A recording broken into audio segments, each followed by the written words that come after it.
السلام عليكم ورحمة الله وبركاته، ازيكم يا حبايب قلبي؟ عاملين ايه؟ وحشتوني جدا من الفيديو اللي فات. اللهم صل وسلم وبارك على سيدنا محمد وعلى اله واصحابه اجمعين.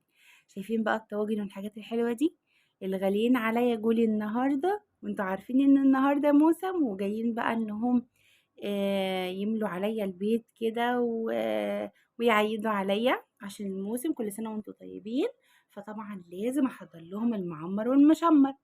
فزي ما انتم شايفين بقى كده، يلا بينا نشوف هنعمل ايه النهارده. لو انت عندك عزومه ومستعجله وعايزه تعملي افكار جديده، يلا بينا نشوف الفيديو ده، هيفيدك جدا جدا جدا. قبل ما نبدا الفيديو ما تنسوش تصلوا على الحبيب وتعملوا لي احلى لايك منكم لاحلى متابعين. دلوقتي حبايب قلبي، انا اخدت كميه بصل. انا بالظبط كده استخدمت كيلو بصل للوصفات بتاعتي كلها. اخدت 3/4 البصل ضربته في الكبة علشان خاطر اعصج بيه اللحمه المفرومه اللي هعمل بيه بوريك باللحمه المفرومه النهارده، اللي هو جلاش ملفوف.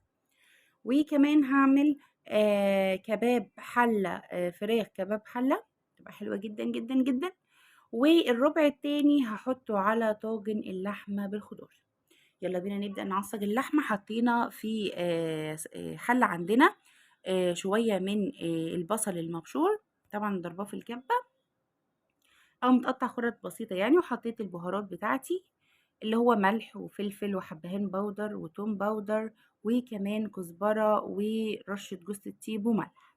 بدأت ادور البصلة كده، طبعا حطيتها على شوية زيت ذرة خفاف جدا جدا.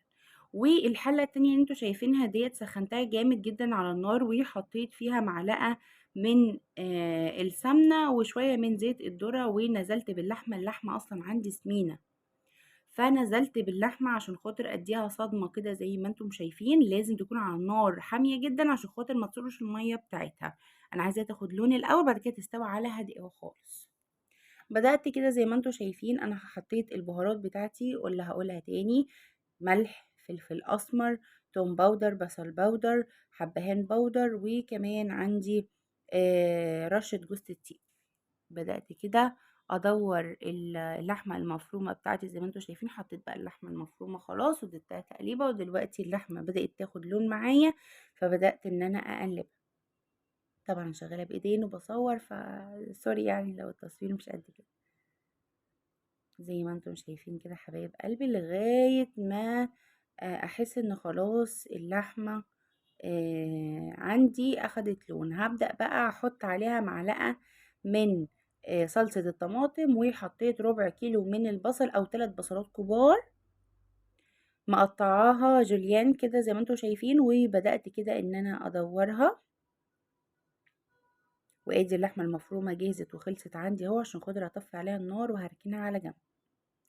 وبعد على طول ما حطيت البصل ومعلقة الصلصة على اللحمة القطعة بتاعتي، انا عندي دي لحمة قطع ملبسة شوية، بس هتبقى تحفة تحفة تحفة في الطاجن اللي هنعملوه. سهل جدا. حطينا ايه البهارات بتاعتنا؟ مش هنحط ملح خالص دلوقتي. حطينا نص معلقة صغيرة فلفل اسمر، كل اللي هقوله ده نص معلقة صغيرة فلفل اسمر، كمون، كزبرة، رشة بسيطة من جوز الطيب، ورشة بسيطة من الحبهان البودر. وحطيت نص معلقة من البابريكا. وكمان زي ما انتوا شايفين كده حطيت توم باودر وبصل باودر، وكمان كان عندي بهارات لحمة حطيت نص معلقة. يبقى بهاراتنا كانت ايه؟ فلفل اسمر، توم باودر، بصل باودر، مع بعض على بعض خدت منهم نص معلقة صغيرة، وكمون وكزبرة وبهارات لحمة وكمان حبهان باودر وجوز الطيب. بدأت بقى حطيت عندي قطعت طماطميتين قطع صغيرة وحطيتها. ودلوقتي بقى نعمل مع بعض الفراخ الكباب. هتبقى تحفة تحفة تحفة. خدت صينية كبيرة كده، واللهم صل على النبي، انا كنت جايبة فرختين نقعتهم زي ما انتوا شفتوا في اول الفيديو بملح وليمون و... والملح وكل ده ودقيق. وفضلت بقى دلوقتي بعد ما خلاص روقت عليها، رحت اخدتها حطيتها في صينيه، وحطيت معلقه سمنه بلدي وشويه زيت برضو، سخنتهم جامد جدا، ونزلت بيه الفراخ لغايه ما تاخد لي وش من ناحيتين، الوش الذهبي الحلو ده. اول ما ابتدت تاخده، رحت حاطه عليها زي ما انا قلت لكم البصل اللي انا بشرته في الكبه. حطيت معلقة حلوة من البابريكا، وحطيت وكمان أخدت فلفل حامي مع فلفل بارد مع فلفل ألوان وضربته في الكبة ونزلت عليها برضو. بدأنا بقى نحط، ودي اهو قعدت أقلب فيها وحطينا البهارات بتاعتنا. يبقى انا عملت ايه؟ اديت الفراخ صدمة على الناحيتين كويس جدا، وبعد كده نزلت عليها بكمية البصل الكبيرة دي، بتعمل صوص تحفة قوي. مش هحط ولا نقطة مية في الفراخ دي خالص، المهم النار تكون عالية في الاول بس. البهارات نفس البهارات اللي حطيتها في اللحمة هحطها في الفراخ. فلفل اسمر، توم باودر، بصل باودر، كمون، كزبرة، حبهان باودر، وكمان جوز الطيب، معلقة البابريكا منساهاش. وزي ما انتم شايفين المية دي، النور بقى معلش كان قطع عندي والمقطع يعني ايه راح مني، فبالتالي حطيت ايه يا حبايبي، حطيت على النار عالية الاول، بعد كده رحت موطيه عليها خالص وغطيتها. وادي المية دي بتاعتها انا محطيتش ولا نقطة مية خالص والله، دي مية البصل ومية الخضار ومية الفراخ. بعد كده تهدي عليها وتسيبها براحتها. دلوقتي بقى هنعمل البوريك بتاعنا الجميل اللذيذ. البوريك اول حاجة هنبدأ فيها صوص التشريبة. دلوقتي دهنت الصينية وحطيتها على جنب. صوص التشريبة ده ايه؟ كوباية من اللبن، بيضتين، فلفل اسمر، ملح، نص كوباية سمنة على زيت، تمام، والزيت يكون زيت ذرة بس، ومعلقة من الدقيق. يبقى تاني صوص التشريبة ده ايه؟ كوباية من اللبن مع وبيضتين، ملح وفلفل، ونص كوباية سمنة على، او سمنة يا ريت تكون بلدي، على زيت، ومعلقة من الدقيق.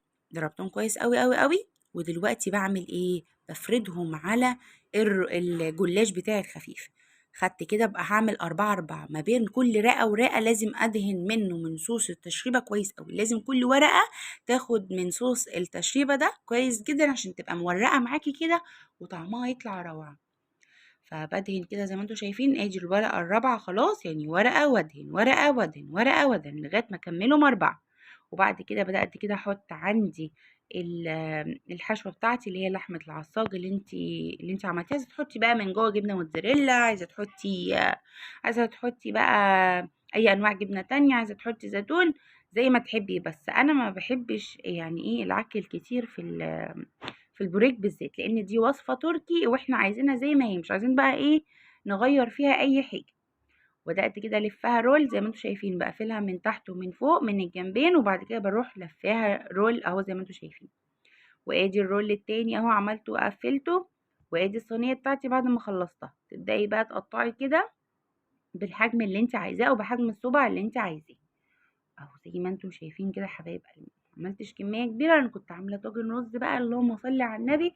ريحته كانت خفيفه قوي، الاكل كان زي السكر. كل اللي اكل من الاكل ده دعالي دعوه حلوه، ان شاء الله انتوا كمان لما تجربوها تدعوا لي دعوه حلوه. في الاخر خالص بعد ما قطعت بقى رحت نازله بكميه صوص التشريبه دي كلها، غرقت بيها الجلاش وعلى درجه حراره عاليه جدا جدا جدا. رحت مدخله على درجه حراره 200، دخلته على الرف الوسطاني.